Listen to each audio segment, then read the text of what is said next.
You know where she is? Barnes and Noble. What's she call you back about? I don't know. She called me back to see if he'd left yet. We need to get an app. We need to get an app, darling. Have you done Meredith? I've done Meredith, yes. Right. Trying to be as quick as I can. Thank you very much.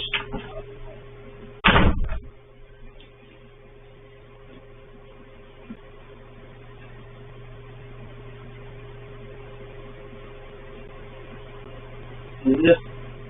I don't know, right. No idea.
Okay, it's 5 o'clock and it is Friday, and oh my goodness, it's 46 degrees at 5 o'clock at night, which is miraculous to say the least, I would say.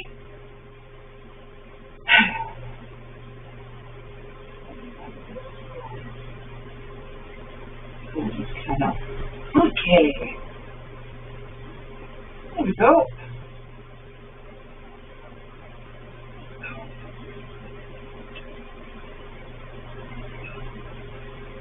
So, no job today, and Janine managed to get off pretty much like on plan time, which was superb, and I haven't actually heard from her yet. She must have better people to talk to, more interesting people. That'll be it. And we got the barn done this morning, and the goats up the hill done this morning, most important.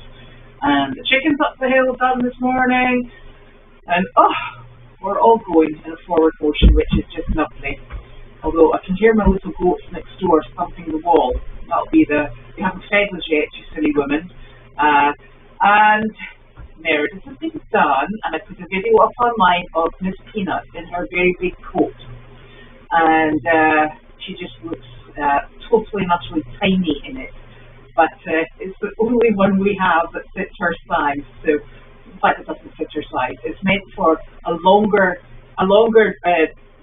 rotund pony, and she's not a rotund pony. So there we go. She's surviving, and she's super. You can say to her, "Come on, Peanut," and she comes out of the barn, and she marches her way very slowly, but very determinedly over to the main barn. And takes herself into her stall and has her dinner. She is going to stay in the main barn with Penny and Boone tonight, because on her way out the barn, Miss Flower remembered that she wasn't actually a big fan of Peanut and was a bit pushy. And I think that since Flower is leaving on the 15th, may as well just give Peanut a bit of time to eat in peace and quiet, and then have a quiet night and pop them back out later when they'll just go out into an enormous paddock and graze. So that's the plan for Miss Peanut at the moment. Everybody else is doing just fine here. After I finish mail track, I'll go and give everybody their dinner. And I think Nick has just very kindly finished off the remnants of the arena. And then we'll be good to go until tomorrow, which will be Saturday. Trying to think what else. There is mail coming in. I take it over and I discuss it with Caroline before I come over here. I also give her the opportunity to come with, should she choose. But although it's been such a lovely warm day today, it is still slippy. And in fact, I put the wrong boots on and and then realised that my Jacques tracks weren't working. So I picked up my Jacques tracks and my proper barn boots, and then I've just put my new Jacques tracks on, which I found over at Michelle's, because they've been delivered to Michelle by mistake. So there.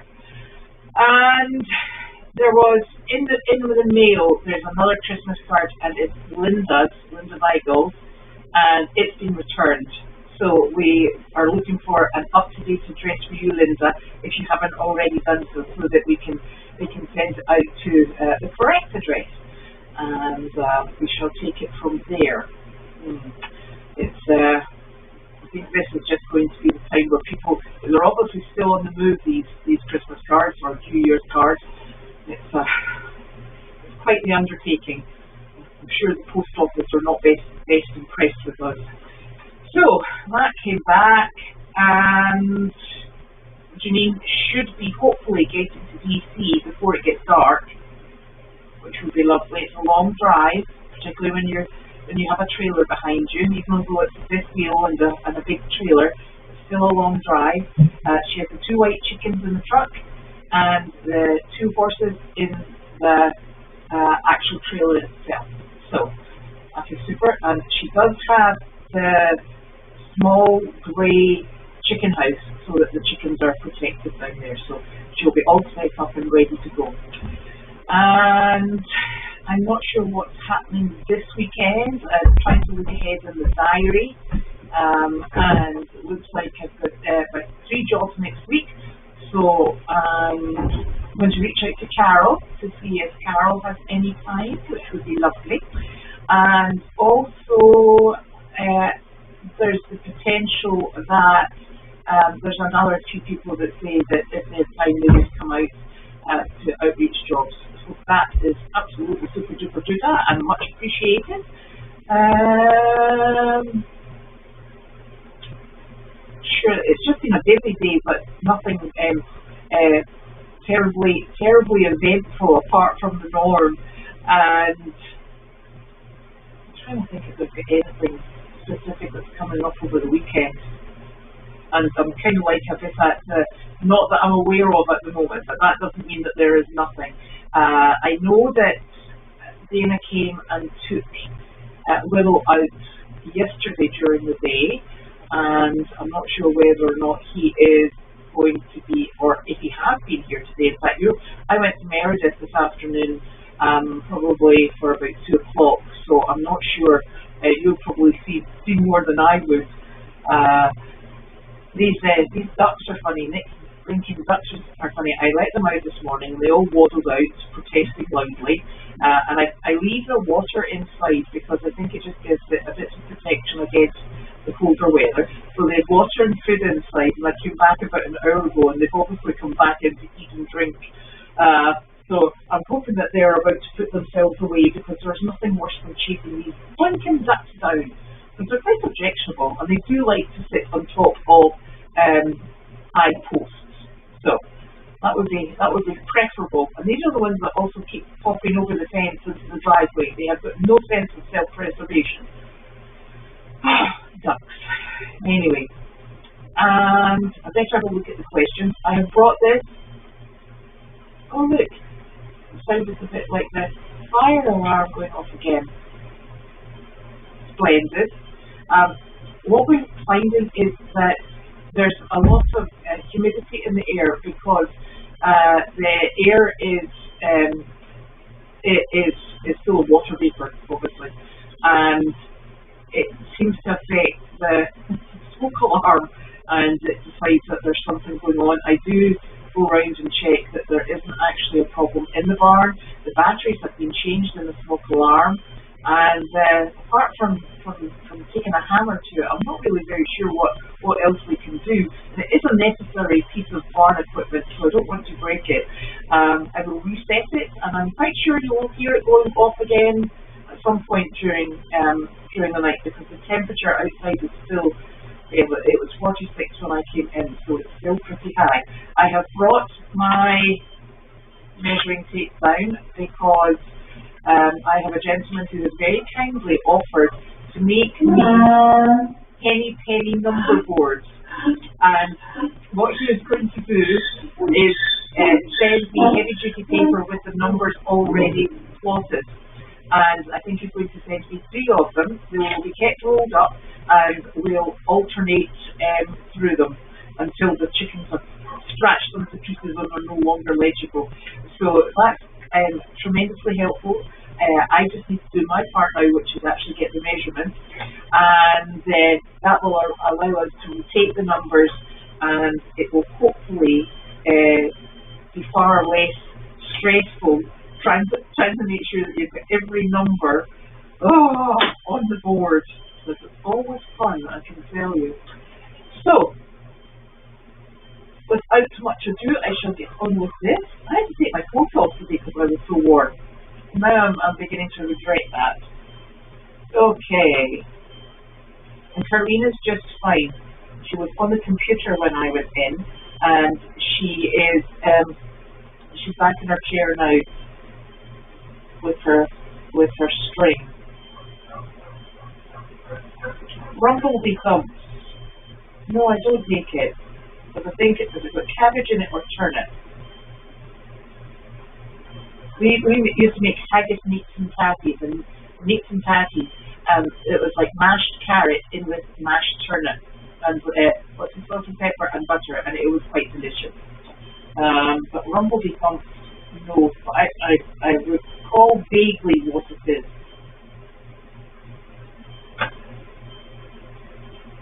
Oh yes, so what Janine does is she travels. She tends to stop every 2 hours, and she waters the horses. She checks them over to make sure that they're traveling comfortably. She'll do the same for the chickens. She has rest stop and probably a coffee stop for herself. And then today she will break her journey in DC. And tomorrow morning she will set off in DC and drive right the way through down to her home in South Carolina. So that's really quite good. Now, so that's a very interesting question. The reason I have these is because I bought them when they were on sale. I do find these are the extracts that have got the metal coils on the bottom. I do not find them as long-lasting or reliable as the ones that have like there's a circular part or an oval part at the ball of your foot and a circular part at your heel, and they're almost like little keys that cut into the ice. I think I prefer those because what I found with these is that the wire snaps quite quickly, probably because we don't use them correctly. I'm sure these are meant to be used only on icy or snowy surfaces, and we walk on the concrete that is the barn aisle and on quite rocky soil, and the arena obviously is very sandy, so they're very much used and abused. The spiky ones that you sent last year, Dodie, I handed them out to every volunteer we had that came over the winter because we needed that kind of safety and security and leave people on their feet, and so they were all used up and very much appreciated. So I don't think I even got the opportunity to wave here. It's terrible because when you have people who come to volunteer and it's so icy, you just have to take extra precautions to make sure that they stay upright as best you possibly can. Because I have spent quite a lot of time on either my bahuki or my knees, and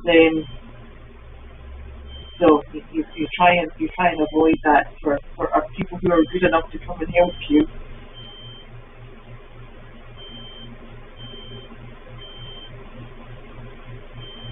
Yeah, it's interesting. So these ones, before, I've worn these for a good number of, not this pair obviously, but I've worn Jacques tracks for a good number of years, and these were the only ones that were available initially. I've never worn the ones that actually have spikes on the bottom.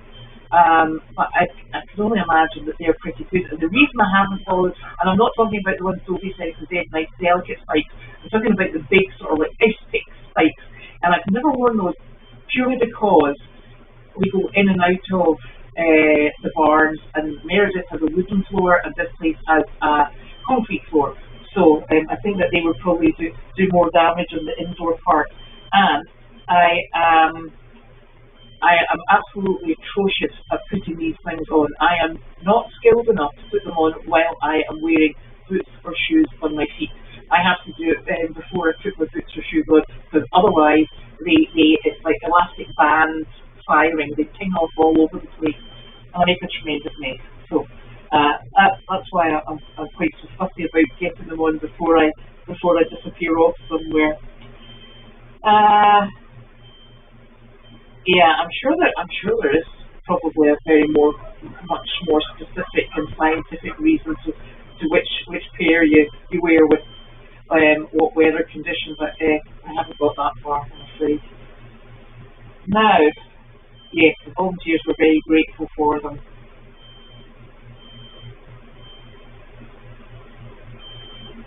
And indoor floors, yes, we like them on indoor floors, these things.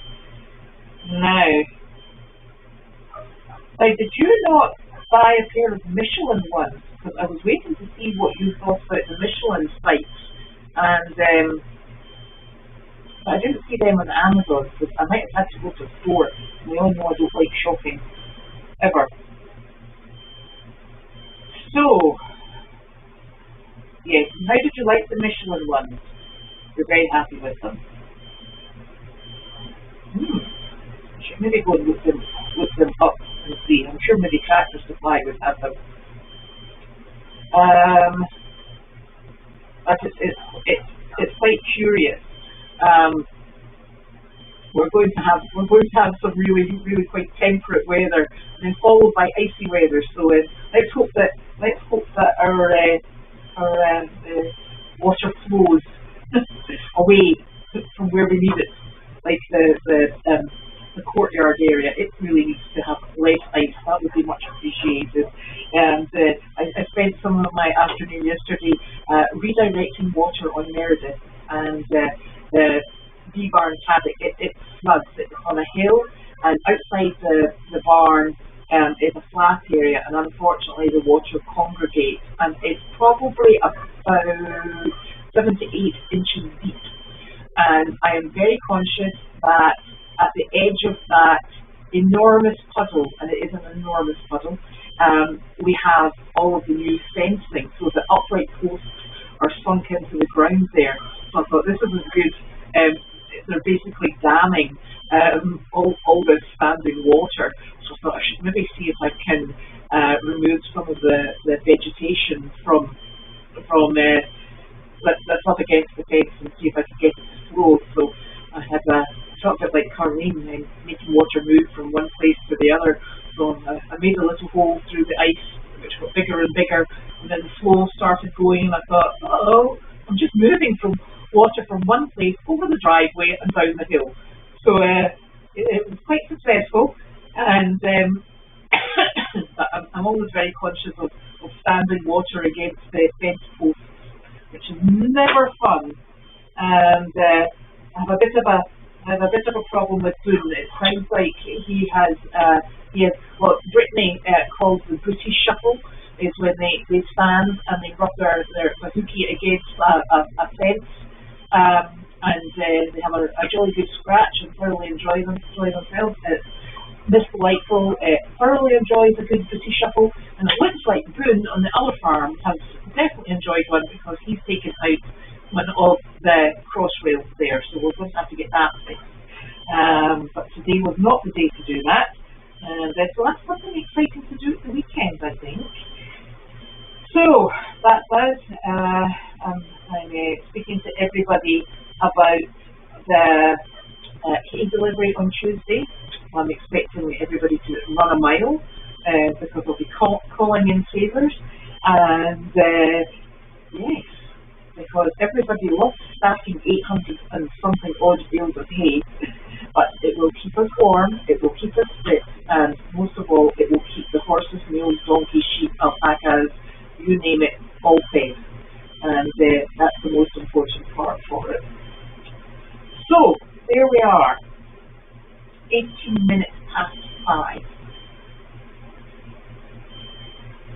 So if there's no more questions, and Nick put the thermometer up on the inside of the paddock that is at the teepee. So I am presuming that's where it was supposed to go, and it's there now. So you can keep a track of our balmy weather over the next few days. So I hope everybody has a lovely weekend. We'll continue posting on the Facebook page if we have anything exciting happen. And I will see you back on Monday. Night night.